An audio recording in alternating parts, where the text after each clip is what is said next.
Hello everyone, exercise 3.6 का question number 2 का first part यहाँ पर मैंने लिख दिया है क्वेश्चन। इसमें कह रहा है जो रितु कैन रॉ का मतलब तैरना होता है। Ritu can row downstream 20 kilometre in 2 hours and upstream 4 kilometre in 2 hours. Find the speed of rowing in still water and the speed of the current. देखो मैं आपको बताता हूँ, सबसे पहले इसमें 2 पॉइंट आ रहा है। क्या है? एक आ रहा है डाउन स्ट्रीम का और एक आ रहा है अप स्ट्रीम का। तो ये डाउन स्ट्रीम और अप स्ट्रीम क्या होता है ये मैं बताता हूँ। डाउन स्ट्रीम का मतलब होता है धारा के अनुकूल, अगर मैं हिंदी में बताऊं तो धारा के अनुकूल, और अप स्ट्रीम का मतलब होता है धारा के प्रतिकूल। जैसे यहाँ पर देखो हिंदी में भी लिखा हुआ है, मैं आपको यहाँ पर बताता हूँ। कह रहा है ऋतु धारा के अनुकूल मतलब ऋतु डाउन स्ट्रीम, धारा के अनुकूल मतलब डाउन स्ट्रीम 2 घंटे में 20 किलोमीटर तैर सकती है। ठीक है, मतलब कोई ऋतु है जो धारा के अनुकूल 2 घंटे में 20 किलोमीटर तैर सकती है और धारा के प्रतिकूल 2 घंटे में 4 किलोमीटर तैर सकती है। मैं आपको बताता हूँ क्या होता है। उसकी स्थिर जल की तैरने की चाल तथा धारा की चाल ज्ञात कीजिए। तो देखो सबसे पहले हम समझते हैं जो ये अप स्ट्रीम और डाउन स्ट्रीम होता क्या है। तो मैं सबसे पहले लिखता हूँ यहाँ पर। देखो जैसे मान लो ये कोई क्या है, ये कोई नदी है। ठीक है, तो इसमें क्या है, ये पानी है। ठीक है, ऐसे पानी है और पानी का जो करंट है वो इधर है। ठीक है, इधर है पानी का जो करंट है वो इधर है, मतलब इधर है पानी का करंट। ठीक है, और यहाँ पर क्या है, बीच में एक बोट है। मान लो बोट है, इसमें तो तैर रही है वो, और यहाँ पर क्या है, एक बोट है। ठीक है, और ये बोट जो है, ये बोट का जो मतलब डायरेक्शन है वो भी इधर ही है।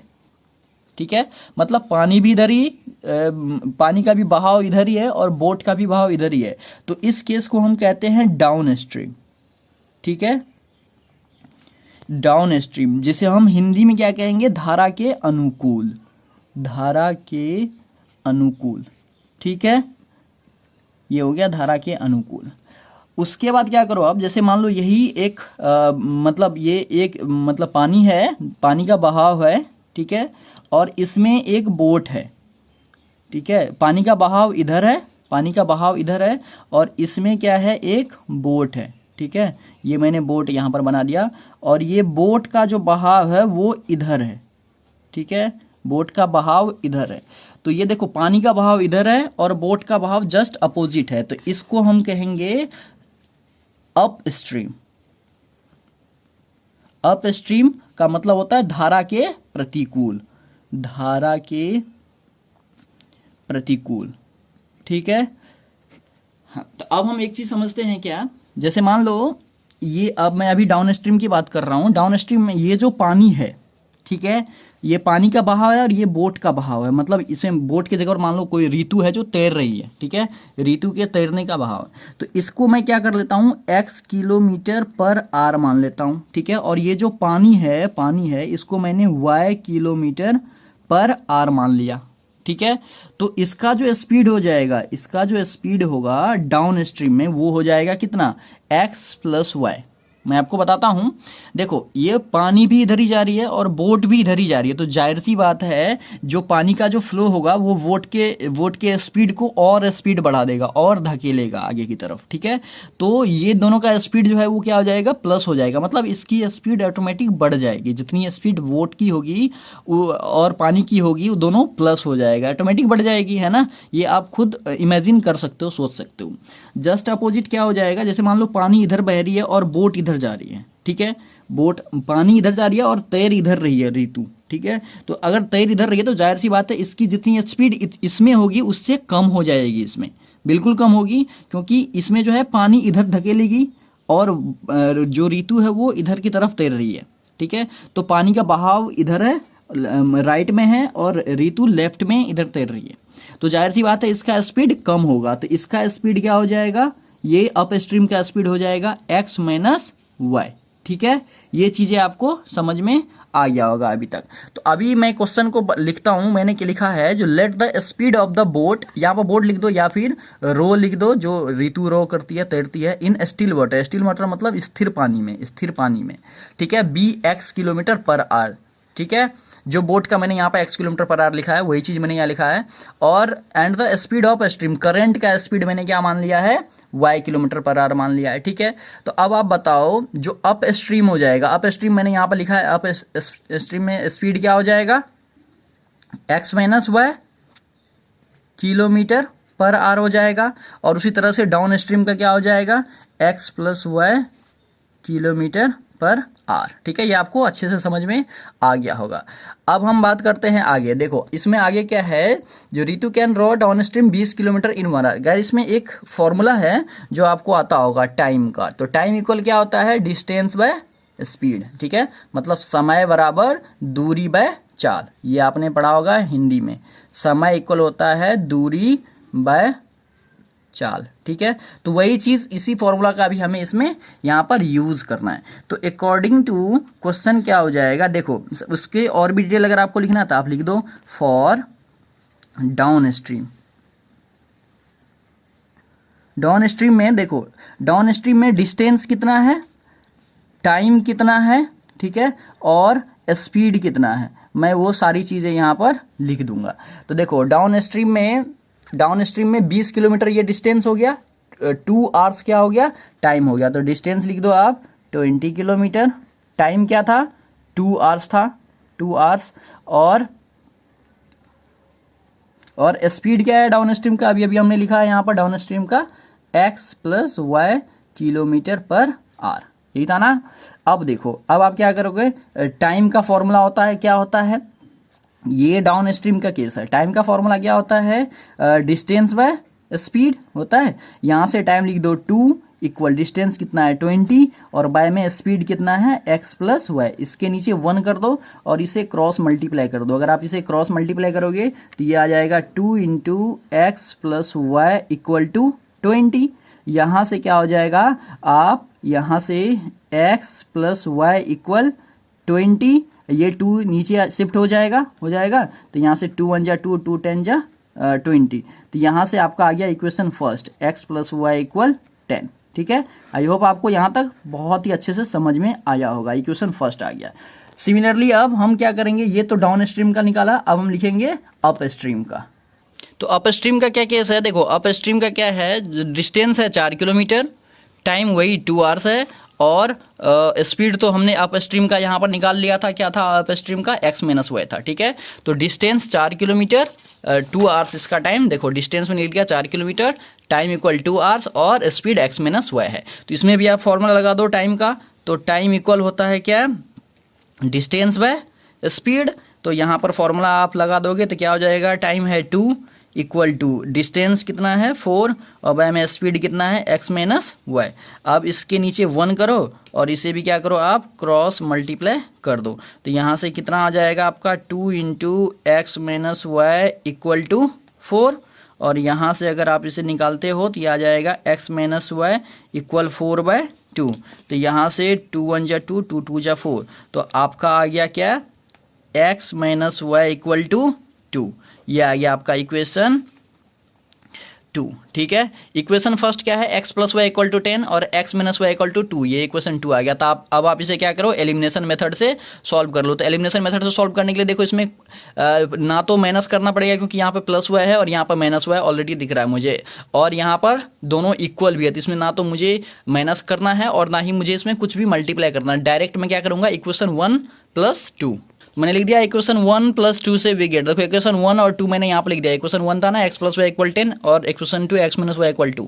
तो गाइस देखो यहाँ पर प्लस 1 माइनस 1 कैंसिल हो गया, x और x यहाँ पर हो गया 2x इक्वल टू 10 प्लस 2 यानी कि 12 हो गया, ठीक है। तो यहाँ से आपका x का वैल्यू आ गया 12/2, तो इसे कैंसिल होकर आ जाएगा कितना, यहाँ से आ गया x इक्वल 6, ठीक है। x का वैल्यू 6 आ गया, 2 1 जा 2 और 2 6 जा 12। अब आप क्या करोगे, x की वैल्यू पुट कर दो इक्वेशन 1 में। मैंने लिख दिया put x equal 6 in equation first we get x, equation 1 यही था। तो यहाँ पर क्या करो आप, x का वैल्यू 6 पुट कर दो, 6 प्लस वाई इक्वल टू 10, ठीक है। तो अब ये कितना हो जाएगा, यहाँ से y इक्वल आ जाएगा 10 माइनस 6, तो y इक्वल आ जाएगा 4, ठीक है। तो y इक्वल 4 आ गया और x की वैल्यू कितनी आ गई, 6 आ गई। तो ये हो गया हमारा आंसर। तो इसका दूसरा पार्ट है गाइस, इसको मैं पहले क्वेश्चन रीड कर देता हूँ। इसमें कह रहा है जो 2 women and 5 men can together finish an embroidery work in 4 days। कह रहा है जो 2 women है और 5 men है जो एक किसी काम को एक साथ, है ना, 4 दिन में कंप्लीट करते हैं। मतलब 2 women और 5 men मिल करके किसी एक काम को 4 दिन में कंप्लीट करते हैं। तो वाइल यहाँ तक देखो ये कंडीशन है, ठीक है, पहले यहाँ तक समझते हैं। तो सबसे पहले मैंने क्या करा यहाँ पर, let the number of days taken by 1 woman be X. मैंने क्या माना, जो किसी एक वीमन के द्वारा किसी एक काम को जो किया जाता है वो एक्स डेज में किया जाता है, ठीक है, एक्स डेज में किया जाता है। तो पर डे वर्क इसका क्या हो जाएगा, इसका पर डे वर्क हो जाएगा 1/x। और ये क्यों होगा मैं आपको बताता हूं। देखो, किसी एक काम को, जैसे मान लो किसी एक काम को मान लो 2 दिन में किया जाता है, ठीक है, किसी एक काम को 2 दिन में किया जाता है। तो अगर वही काम को अगर 1 दिन में किया जाएगा तो क्या हो जाएगा, इसको 2 पार्ट में कर दिया जाएगा ना एक काम को, ये 1/2 और 1/2 हो जाएगा। ये 2 जो है ना 1 के नीचे में आ जाएगा, है ना। वही चीज मैंने यहाँ करा, एक्स डेज में किया गया था। एक्स डेज किसी एक आदमी ने, किसी एक वीमन ने एक काम को एक्स डेज में करा, तो पर डे वर्क उसका कितना हो जाएगा, एक वीमन है यहाँ पर, ठीक है, एक वीमन जो है एक्स डेज में किसी काम को फिनिश करता है, तो उसका एक दिन का काम कितना हो जाएगा, 1/x हो जाएगा। मैंने यहाँ पर आपको बताया है, जो एक दिन अगर मतलब एक काम अगर 2 दिन में किया जाता है तो मतलब तो एक ही दिन में कितना किया जाएगा। तो आप क्या करोगे, इस काम को हाफ और हाफ हो जाएगा, ये हो जाएगा ना। अभी देखो ये आपको और भी आगे कॉन्सेप्ट क्लियर हो जाएगा। अभी आप फिलहाल इतना समझो ये मैंने क्यों लिखा है, अभी आप बस इसको समझ लो, मैं आपको आगे और क्लियर कर दूंगा। सिमिलरली क्या हो जाएगा, late the number of days taken by 1 man. यहाँ पर वीमेन का जैसे माना वैसे मैंने यहाँ पर 1 मैन का मान लिया, जो वाई डेज है, मतलब एक आदमी एक काम को वाई दिन में फिनिश करता है। तो पर डे वर्क इसका भी क्या हो जाएगा, 1/y हो जाएगा, ठीक है गाइस। अभी देखो आपको कॉन्सेप्ट क्लियर होगा। अभी हमने क्या कहा था, यहां तक समझते हैं। यहां तक क्या है, 2 women and 5 men can together finish an embroidery work in 4 days। मतलब 2 women मैंने W लिख दिया प्लस 5 men जो है वो 4 दिन में काम को फिनिश करता है, 4 डेज में काम करता है। अब देखो ये तो 2 women का काम है ना। मैंने एक women का पर डे वर्क 1/x लिखा है, एक वीमेन का पर डे वर्क 1/x लिखा, तो 2 women का पर डे वर्क कितना हो जाएगा, ये टोटल लिखा हुआ है गाइस, ठीक है। इसमें ये नहीं बताया हुआ है जो एक मैन ने कितना, एक वीमेन ने कितना करा है, या फिर 5 मैन है यहाँ पर, तो एक मैन ने कितना करा है पर डे वर्क। इसमें मुझे पर डे वर्क निकालना है। यहाँ पर देखो कह रहा है जो find the time taken by 1 woman alone to finish the work and also that taken by 1 woman अलग। मतलब इसका एक वुमेन का और एक मैन का हमें काम निकालना है, पर डे काम, पर डे वर्क निकालना है। तो इसमें देखो अगर 1 woman जो है पर डे वर्क 1/x करता, तो 2 women कितना करेगा, 2 × 1/x हो जाएगा, है ना। एक वीमेन का अगर 1/x है तो 2 women का 2 × 1/x हो जाएगा, प्लस 5 men का अगर 1/y है। देखो मैन का मैंने क्या मान रखा है, पर डे वर्क 1/y, तो एक वुमेन का है ये एक मैन का 1 man का पर डे वर्क है, तो 5 men का कितना हो जाएगा, 5 × 1/y हो जाएगा, इक्वल टू, अब देखो ये जो 4 है इसे भी तो आपको करना पड़ेगा ना, ये 4 डे है, तो ये 4 दिन का है, तो एक दिन का कितना हो जाएगा। जैसे मान लो मैं यहाँ पर बताता हूँ, यहाँ पर 4 डे का है, 4 डे काम होता है, तो अगर 4 दिन में होता है, अगर एक दिन में करना होगा तो ये कितना हो जाएगा, इसे 4 पार्ट्स में आप डिवाइड कर लोगे। इसी काम को 4 दिन हुआ, और इसी काम को अगर एक दिन में करना होगा तो इसे 4 पार्ट्स में आपको डिवाइड करना पड़ेगा। तो 4 पार्ट्स में अगर डिवाइड करोगे तो 1/4 प्लस 1/4 प्लस 1/4 प्लस 1/4 हो जाएगा, है ना। तभी तो 4 पार्ट्स में से 1/4 करें, तभी तो ये टोटल 1 आएगा। 1 इक्वल एक दिन हुआ, एक दिन का निकलेगा। ये 4 दिन का है, अगर मुझे एक दिन का निकालना होगा तो इस 4 को 4 पार्ट्स में हमें करना पड़ेगा, 1/4 करूंगा तब जाकर के ये 1 डे का निकलेगा। आप इससे सबको ऐड कर लो, देख लो आंसर 1 आएगा, ठीक है। तो 1 डे का निकलेगा। तो उसी तरीके से मुझे क्या करना पड़ेगा, इसको भी 1 डे वर्क करना पड़ेगा, तो ये आ गया 1/4, ठीक है। अभी आप क्या करो, फिलहाल इसको यहां तक ये यहाँ तक इक्वेशन 1 करके छोड़ दो, क्योंकि अभी ये जो 1/x है और 1 वो है, इसको हम लेट कर लेंगे जैसे हमने इसका फर्स्ट क्वेश्चन में करा था। सिमिलरली क्या हो जाएगा, इसका दूसरा कंडीशन है, देखो 3 वुमेन एंड 6 मैन। तो यहाँ लिखूंगा मैं 3 वुमेन एंड 6 मैन जो है एक काम को कितने दिन में करता है, while 3 women and 6 men can finish it in 3 days, इसको 3 डेज में करता है। तो यही कंडीशन है दूसरा कंडीशन। इसमें भी मैं क्या करूंगा, 3 इंटू क्या हो जाएगा 1/x, क्योंकि ये 3 वुमेन का है तो मैंने एक वुमेन का पर डे वर्क निकाल रखा है 1/x, तो मैंने 1/x कर दिया, प्लस 6 इंटू 1/y हो जाएगा, और सिमिलरली ये भी 1/3 हो जाएगा, क्योंकि ये 3 दिन का है तो एक दिन का निकालूंगा तो 1/3 हो जाएगा। ठीक है, एक काम को अगर 3 दिन में हो रहा है तो एक दिन का क्या हो जाएगा, उसी काम को 3 पार्ट्स में मैं डिवाइड कर लूंगा, तो एक काम को मैंने 3 पार्ट्स में डिवाइड कर लिया, बस वही चीजें है। अब इसको क्या करो, इक्वेशन 2 मान लो। अब हम क्या करेंगे, जैसे हमने इसका फर्स्ट क्वेश्चन करा था 3.6 का क्वेश्चन नंबर फर्स्ट का जितने पार्ट्स करा था, बस उसी तरीके का ये भी बनेगा। देखो 1/x 1/x 1/y 1/y है ना। अब आप क्या करोगे, लेट 1/x इक्वल मान लो आप मान लो p, और 1/y इक्वल मान लो आप q। तो ये पहला जो इक्वेशन है क्या बन जाएगा, ये 2p plus 5q equal to 1/4 बन गया। ठीक है, अब देखो इसमें क्या है, ये जो 4 है ये एक्स्ट्रा आ रहा है, तो ये क्या हो जाएगा, इसके नीचे 1 करके 4 से इसमें मल्टीप्लाई कर सकते हैं हम, है ना। तो इसको हम थोड़ा सा चेंज कर देता हूं, मैं लिख लूंगा मैं 4 से ये दोनों में मल्टीप्लाई हो जाएगा, ये दोनों में 4 से मल्टीप्लाई हो जाएगा। तो 4 2 जा 8p प्लस 4 5 जा 20q और इक्वल टू यहां पर 1 से करेंगे तो ये 1 हो गया। ये बन गया आपका इक्वेशन 3।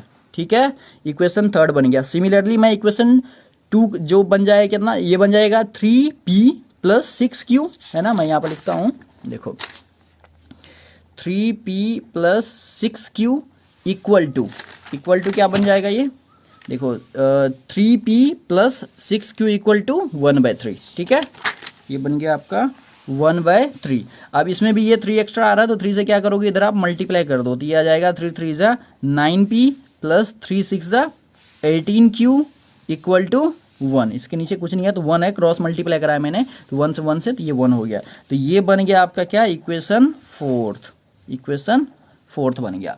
अब देखो मैं यहाँ पर क्या कर लेता हूँ, इक्वेशन 3 भी यहाँ पर लिख देता हूँ ऊपर। तो मैंने यहाँ पर इक्वेशन 3 भी लिख दिया है गाइस। अब इसे मैं क्या करूँगा, एलिमिनेशन मेथड से सॉल्व कर लूँगा। आपको जो मेथड इजी लगे आप उस मेथड से सॉल्व कर लो। मुझे एलिमिनेशन इजी लगता है इसलिए मैं एलिमिनेशन मेथड से ही करूँगा। देखो यहाँ पर इक्वेशन 3 है और इक्वेशन 4 है। तो गाइस देख रहे हो, इसमें मैं ये p वाले टर्म को मैं एलिमिनेट करना चाह रहा हूँ, मतलब इसे मैं हटाना चाह रहा हूँ। तो देखो, तो इसमें ये 8p है और यहाँ पर 9p है, तो अगर मैं इसमें 9 से मल्टीप्लाई कर दूं और इसमें 8 से मल्टीप्लाई कर दूं तो ये फर्स्ट टर्म जो है वो इक्वल हो जाएगा। और मुझे माइनस भी करना पड़ेगा क्योंकि साइन दोनों का प्लस प्लस ही है, एक का मुझे अपोजिट करना पड़ेगा, उसके लिए मैंने यहाँ पर क्या करा, माइनस कर दिया।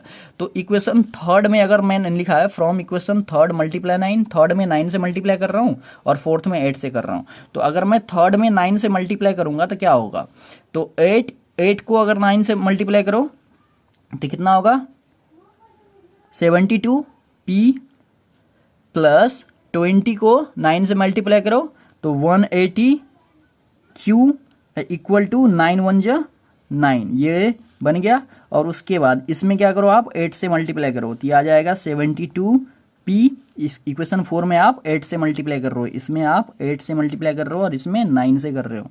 तो 8 से मल्टीप्लाई करो तो 8 9 जा 72p और प्लस 18 8 जा कितना होता है 144q और इक्वल टू हो गया, 8 को 1 से करोगे तो 8 हो गया। ठीक है, अब इसके नीचे साइन चेंज होगा क्योंकि हम माइनस कर रहे हैं, तो माइनस हो गया, माइनस हो गया और माइनस हो गया, तो ये और ये तो कैंसिल हो गया। अब 180q में से अगर 144q जाएगा तो ये इसको 180 में से 144 को माइनस करूंगा तो ये आ जाएगा 36q इक्वल टू आ जाएगा 9 में से 8 गया तो ये 1 हो जाएगा। तो यहां से q का वैल्यू आ गया 1/36। ठीक है, q का वैल्यू मुझे पता चल गया। अब मैं क्या करूंगा, इस q के वैल्यू को पुट कर दूंगा इक्वेशन 3 में।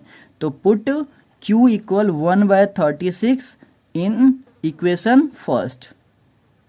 इक्वेशन 3 होगा, फर्स्ट नहीं 3, क्योंकि ये 3rd इक्वेशन है ना, 3rd या 4th में से किसी में करना है हमें, तो मैंने 3rd में पुट कर दिया। तो 3rd इक्वेशन है 8p प्लस 20q।